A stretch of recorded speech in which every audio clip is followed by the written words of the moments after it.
moi, Dieu, Jésus, il est dans mon cœur.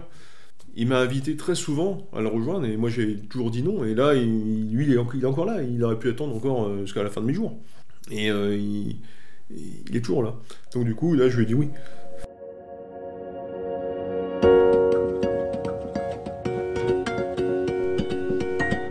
Avant cela, Chris a refusé de se marier à l'église. Il n'a pas non plus fait baptiser ses 3 enfants. Mais à 51 ans, ce grand gaillard a enfin identifié la présence de Jésus dans sa vie. Chris est un catéchumène, c'est-à-dire un adulte qui va se faire baptiser dans la nuit de Pâques. Ils sont 21 cette année dans la paroisse Saint-Corentin de Quimper. Ce chiffre ne cesse de progresser en Bretagne et dans toute la France. En 2025, près de 10 400 adultes seront baptisés selon la Conférence des évêques de France. C'est 45% de plus qu'en 2024. Comment expliquer ce regain pour la religion catholique? Que viennent chercher ces adultes dans la foi chrétienne et de quelle manière transforment-elles leur vie? Pour répondre à ces questions, j'ai donc rencontré Chris et Bérénice, 24 ans, qui vient de terminer ses études. C'est quelque chose que j'avais en moi depuis toujours. Voilà, j'ai l'impression d'avoir toujours cru en Dieu. Voilà, pendant longtemps, j'ai vécu cette foi intérieurement. J'ai pas eu vraiment besoin d'en parler ou de le partager. Et au lycée, voilà, j'avais quelques amis, puis même en études supérieures, des amis musulmans qui, eux, pratiquent plus. C'est vrai que j'avais pas beaucoup de chrétiens autour de moi qui pouvaient m'inspirer, on va dire. Et à force de discussions, etc., j'ai fini par prendre mon courage à 2 mains et je suis allée à Saint-Corentin pour juste visiter. Et j'ai demandé des renseignements pour pouvoir commencer le catéchuménat. Et du coup, là, j'ai commencé aussi à aller à la messe tous les dimanches. Est-ce que ça a été facile, justement, de franchir le pas? Non, pas forcément.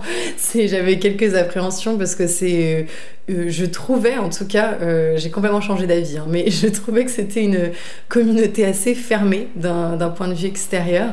Et j'avais vraiment l'impression, par exemple, quand j'allais à la messe, j'avais peur de dire quelque chose de mal, de faire quelque chose de mal, et que ça se voit directement, que tout le monde me regarderait. Et en fait, c'était pas du tout le cas, donc ça va, mais j'avais cette appréhension-là au départ.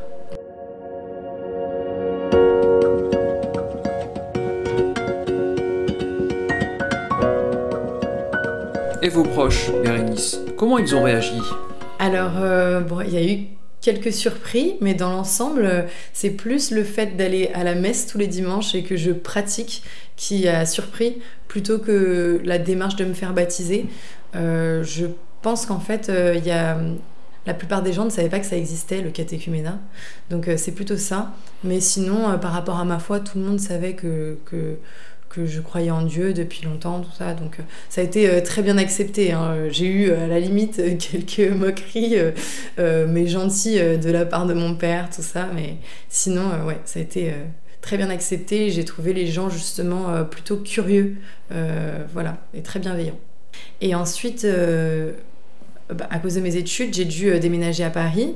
Donc j'ai dû refaire un petit peu le process de reprendre mon courage à 2 mains, retourner dans une église. Et là, en fait, cette église-là m'a vraiment appris à faire partie de la communauté chrétienne parce que c'était bien plus grand, il y avait bien plus de jeunes.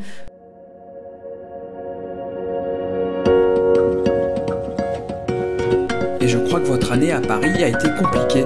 Que vous a apporté la religion? Alors, c'était une année très difficile parce que j'étais vraiment prise par mes études.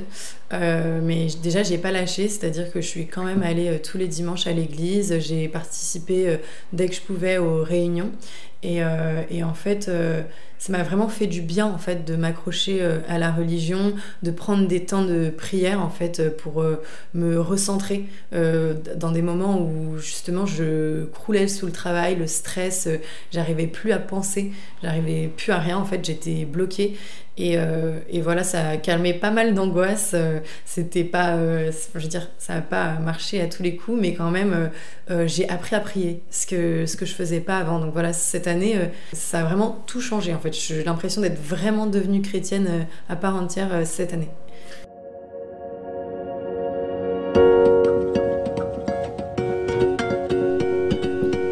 Depuis qu'il qu'il a décidé de se faire baptiser, la vie de Chris, que vous avez entendu au début du podcast, n'est plus tout à fait la même. Alors ma vie a changé sans changer, c'est-à-dire que déjà ça a changé, je me suis dit il faut que moi je change.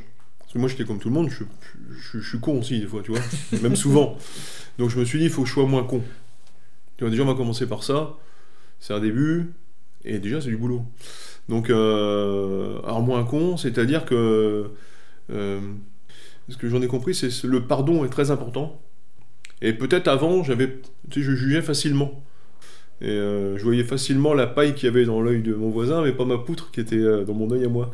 Donc du coup, je me suis dit, voilà, j'essaye de lutter contre moi-même pour voir autre chose chez les gens.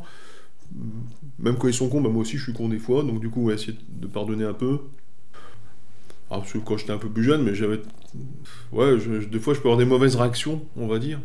Et quand tu vieillis, tu restes comme tu es quand même. Tu vois, c'est dans ta tête, voilà, tu te montres moins, mais t'es quand même... Donc j'essaye de vaincre ça. On a tous une attitude guerrière, un petit peu, nous les hommes, tu vois. Faut regarder un petit peu, évidemment, mais je pense qu'il faut lutter un petit peu contre ça. Donc du coup, le premier travail que j'ai fait, je me suis inscrit à Secours catholique, et j'ai demandé à faire des maraudes. Pendant 50 ans, quasiment, dans ma vie, je suis passé à côté des SDF sans... Voilà, j'ai donné des pièces des fois, des trucs, mais bon, sans trop m'en préoccuper, si tu veux, et puis sans forcément avoir d'empathie pour eux non plus. Voilà, c'est vrai. Je m'en foutais, tu vois. Donc du coup, j'ai décidé de changer, donc de plus m'en foutre. Mais plutôt que de plus m'en foutre, et puis non, je voulais jouer de l'action, quoi, tu vois. Donc du coup, je me suis engagé, donc ça fait 2 ans maintenant. Donc voilà, quand on me demande pour faire une... Voilà, dans l'association, il y a aussi des trucs pour les handicapés, des trucs comme ça, donc j'essaie de participer au maximum de choses que je peux par rapport à mon temps libre aussi, hein. Et ça me fait du bien. Donc voilà, j'essaie de changer, donc ma vie n'a pas fondamentalement changé, parce que je ne suis pas devenu moine, mais j'essaie d'être moins con.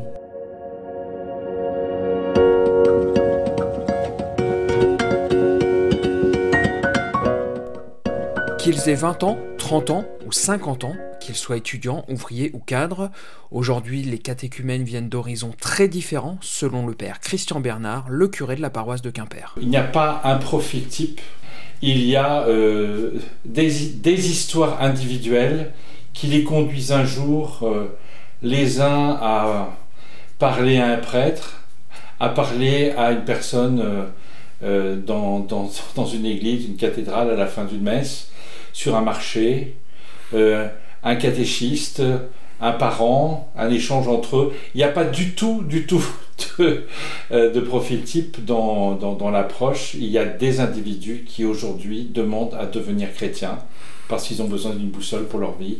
Justement, quelle est la demande de ces personnes ? Alors je pense que profondément c'est le sens de la vie. Le sens de la vie, le sens de la mort, un profond désir de revisiter leur existence qui s'est écoulée jusqu'à aujourd'hui. C'était un podcast de Mathieu Guin pour Actu.fr. Merci à Chris et à Bérénice pour leur témoignage. Merci aussi au curé Christian Bernard. Nous, on se retrouve bientôt pour un nouveau podcast. En attendant, joyeuse Pâques!